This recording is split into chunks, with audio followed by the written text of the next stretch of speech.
Topik lainnya, Sekjen Partai Nasdem Hermawi Taslim mengatakan tidak ada perbedaan perlakuan saat menyambut kehadiran Prabowo Subianto ataupun Anies Baswedan di Nasdem Tower. Sebelumnya, karpet merah digelar saat Surya menyambut langsung kehadiran Presiden terpilih Prabowo Subianto di Nasdem Tower. Sementara saat Anies Baswedan datang diterima melalui pintu samping Nasdem Tower dan disambut politisi Nasdem Sugeng Suparwoto. Terkait hal itu, Taslim menegaskan tidak ada perbedaan dan semua diperlakukan sama.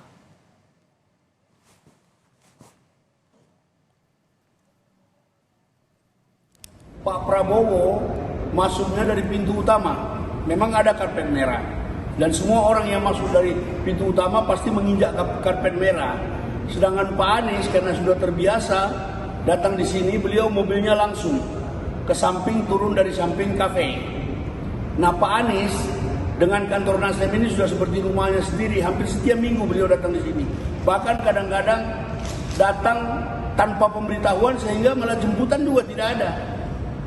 Jadi tidak ada perbedaan apa-apa. Pak Anies kemarin sampai jam 10:30 di sini. Presiden terpilih Prabowo Subianto sempat disambut karpet merah kala menyambangi Nasdem Tower kemarin. Namun penyambutan karpet merah itu tidak terjadi saat Anies Baswedan, capres yang diusung oleh Partai Nasdem, menyambangi Nasdem Tower setelah Prabowo.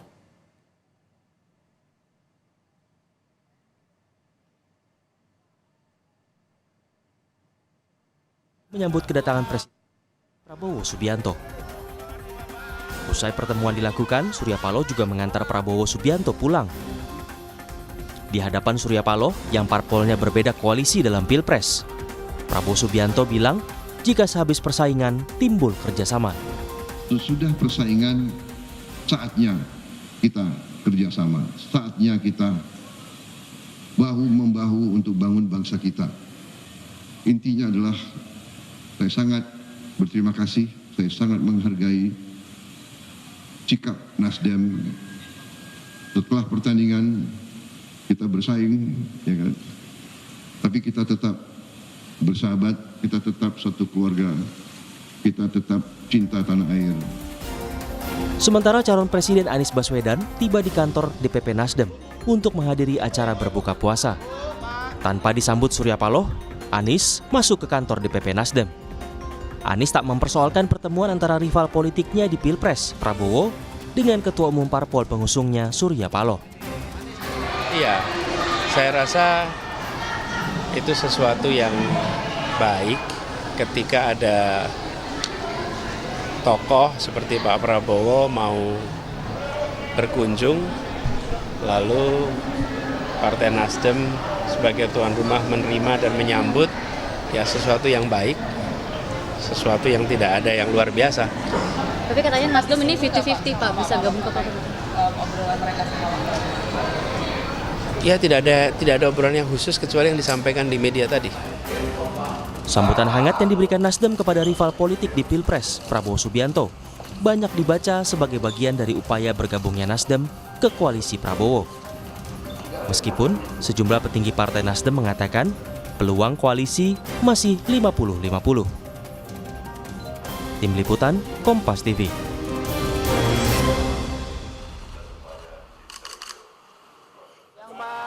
Pertanyaannya, benarkah perlakuan yang terlihat berbeda saat menyambut Prabowo dan Anies Baswedan di Nasdem Tower menjadi tanda Nasdem telah meninggalkan Anies dan Koalisi Perubahan? Kami diskusikan bersama dengan para narasumber. Bergabung saat ini pengamat politik dari Universitas Indonesia Aditya Perdana dan politisi Partai Nasdem Irma Suryani Chaniago. Selamat sore semuanya, apa kabar? Selamat sore. Terima kasih sudah hadir dalam diskusi kami kali ini. Mas Adit, saya ke Anda dulu. Walaupun kemudian Sekjen Partai Nasdem mengatakan bahwa tidak ada perlakuan berbeda, tidak ada perlakuan yang spesial antara satu pihak tertentu begitu. Tapi menurut Anda muncul pendapat seperti ini hal yang wajarkah atau ada hal lain mungkin yang jadi cermatan Anda? Yang menjadi istimewa itu karena memang ada kunjungan yang punya maknanya akan bisa beragam ya. Karena pada waktu itu disampaikan bahwa kunjungan spesial Pak Prabowo itu tentu dalam kerangka satu memang secara formal mengapresiasi apa yang disampaikan oleh Pak Surya Paloh terkait dengan kemenangan dari Pak Prabowo itu sendiri. Yang kedua, orang kemudian beranggapan atau berinterpretasi bahwa ini adalah sebuah pembuka jalan gitu ya dari usaha Nasdem untuk di dalam menjadi bagian dari pemerintahan Pak Prabowo ke depan ya. Ini yang mungkin akan menjadi sebuah interpretasi yang akan jadi sangat beragam, dan saya pikir itu menjadi sangat wajar karena itu dilakukan pada waktu yang bersamaan kepada sumber yang utama, yaitu Partai Nasdem. Kalau bagi pihak yang melihat di luar, itu tentu akan punya interpretasi yang sangat beragam, dan saya pikir itu wajar. Pada sisi yang lain adalah Nasdem memiliki calon presiden namanya Anies Baswedan. Pada sisi yang lain juga ada kesempatan di mana Pak Prabowo hadir di sana gitu ya, untuk kemudian mengapresiasi apa yang disampaikan Pak Surya Paloh, dan kemudian mungkin ada pertimbangan-pertimbangan yang sedang dijajaki terkait dengan masuknya di dalam pemerintahan baru. Oke. Nanti mungkin Bu Irma akan bisa jauh lebih banyak soal itu. Nah, saya kasih giliran ke Bu Irma kalau begitu. Pandangan ada beda perlakuan seperti ini menurut Anda hal yang wajar dianggap sebagai pendapat saja atau ya ini arahnya udah berlebihan nih? Ini kadang-kadang memang netizen dan medsos juga ya berlebihan ya melihat ini. Padahal sebenarnya yang terjadi siang Pak Prabowo datang sebagai datang bertamu, tentu sebagai tuan rumah kita menghormati beliau dengan menyediakan karpet merah, gitu. Nah, kemudian kalau Pak Anies, karena beliau adalah bagian dari koalisi perubahan, bagian dari keluarga sendiri, dan juga momennya adalah buka puasa bersama, dan di jalan tengah, yang di ruang tengah yang dipakai untuk karpet merah itu memang sudah digunakan untuk anak-anak yatim piatu pada malam itu, pada sore hari dan sampai malam itu. Dan yang digunakan untuk pintu masuk adalah memang pintu samping. Jadi tidak ada perbedaan sama sekali, hanya saja memang situasinya saja, karena memang acaranya buka puasa bersama dan memang ruang tengah itu digunakan untuk menjamu anak-anak yatim, maka kemudian dipakai jalan dari pintu samping. Dan Pak Anies kan bagian dari keluarga Nasdem, jadi nggak perlu juga harus disambut ya, karena beliau sudah terbiasa datang ke Nasdem seperti rumah sendiri. Karena bertalian juga peristiwanya Bu, dari tanggal 20 saat itu Nasdem bilang menyatakan menerima hasil Pilpres dan Pileg begitu, ditambah lagi dengan ada beda perlakuan di mata beberapa orang, apakah kemudian ini bahkan ada yang berpandangan jangan-jangan nih Nasdem udah pecah kongsi dengan Anies dan tidak gabung lagi dengan koalisi perubahan? Saya kira berlebihan banget ya. Nasdem sudah menyatakan dalam konferensi persnya bahwa kita akan tetap bersama-sama dengan Pak Anies ya, juga mendukung Pak Anies dan bahkan memberikan 5 pengacara untuk menggugat di seperti itu. Jadi sebenarnya tidak ada masalah antara Nasdem dan Anies ya. Nasdem dan koalisi perubahan itu nggak ada persoalan sama sekali. Sehingga penegasannya apakah Nasdem akan meninggalkan koalisi perubahan atau tidak Bu? Karena setelah datang Pak Prabowo waktu itu ke Nasdem Tower. Koalisi perubahan ini kan sampai dengan Pilpres selesai, Mbak. Ya, sampai dengan Pilpres selesai. Nah, kalau Pilpres sudah selesai, tentunya partai politik juga akan mengambil sikap sendiri-sendiri. Baik PKS yang juga sudah mengucapkan selamat kepada Pak Prabowo, maupun PKB maupun Nasdem. Jadi kami partai politik beda dengan calon gitu ya. Jadi jangan juga kemudian dipolitisasi gitu, hal-hal kecil yang menurut saya nggak relevan lah untuk dijadikan bahan goreng-gorengan gitu ya. Sampai Pilpres beres itu sampai kemarin pengumuman dari KPU atau sampai MK menyelesaikan PHPU? Oh, tentu sampai MK, sampai selesai. Sampai selesai. Oke, Mas Adit, saya ke Anda kalau begitu. Anda menangkapnya apakah ini tanda bahwa pecah kongsi atau tidak menurut Anda? Saya bukan melihat sebagai pecah kongsi ya. Saya ini melihat adalah sebuah bagian proses untuk lobby-lobby politik untuk masa depan gitu ya. Karena saya yakin seperti yang tadi disampaikan oleh Bu Irma, partai politik tentu akan punya pertimbangan-pertimbangan sendiri ke depan seperti menjadi bagian dari pemerintahan atau di luar pemerintahan.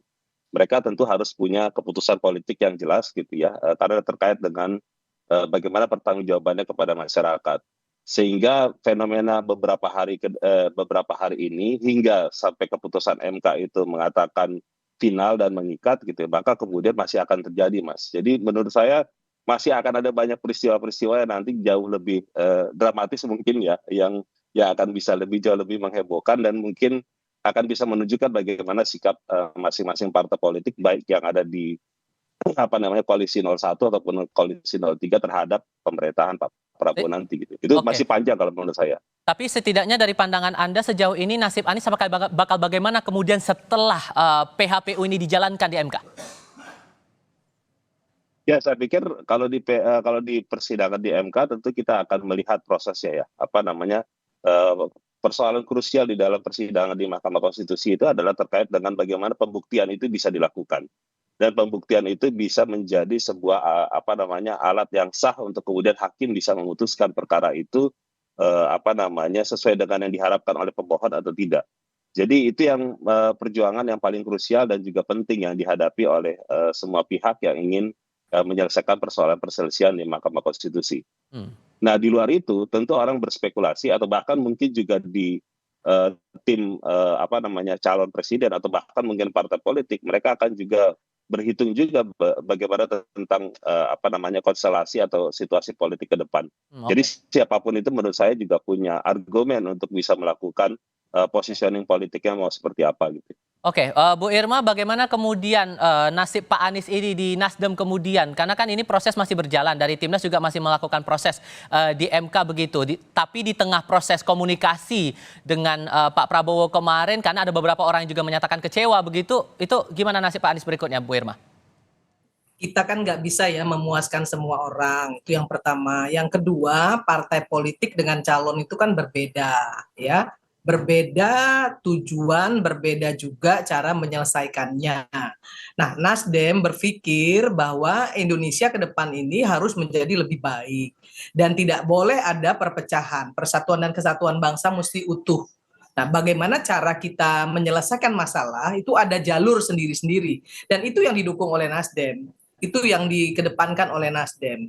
Nah, jadi jangan juga kemudian seolah-olah dipersepsikan bahwa Nasdem meninggalkan Anies dan lain sebagainya. Saya kira tidak seperti itu.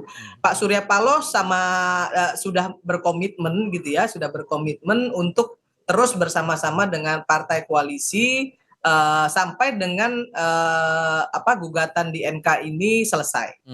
Nah, kalau sudah selesai tentu ada pembicaraan lain lagi, ya kan sudah beda lagi temanya, sudah beda lagi tujuannya. Jadi jangan dibolak-balik gitu ya, karena antara calon dan partai politik pasti beda. Baik.